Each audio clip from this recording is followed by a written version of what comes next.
دفاع وزارت ټولو ځواکونو بلکې ټول امنیتي ځواکونو هغه د ډیورنډ کرښې په امتداد کې د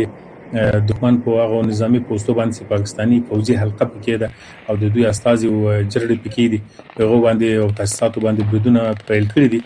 تر اوسه پورې تازه معلومات دا دي چې د ډیورنډ کرښې په امتداد کې له کونړ نه تر پکتیا او خوست پورې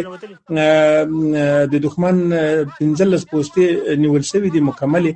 او لمنځه وړل شوي دي. ډېری هغه عسکر چې پکې وو هغه لمنځه تللي دي او یو شمېر تښتېدلي وي او شمېر نیول شوي هم دي. او بل دا ده چې په ټوله کرښې په امتداد کې لیزري قطعات هم ځای په ځای دي چې د شپې د تیاره په استفاده به د دښمن ټول متحرک ځواکونه له پښو غورځي او تر اوسه پورې عملیات ډېر ښه منسجم او منظم روان دي. د دښمن حال د وارخطایي سره مخ ده او نور جزئیات به انشاءالله د جګړې وروسته سره شریک